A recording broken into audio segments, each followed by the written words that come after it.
hawl aan loo wada dhamayn muddo kororsi aan loo wada dhamayn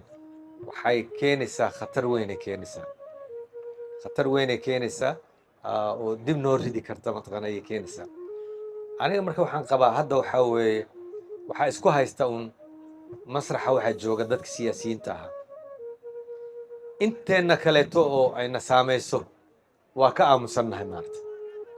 waxaa aamusan bulshadii rayidka aad baa aamusan waxgaradka soomaaliyeed baa aamusan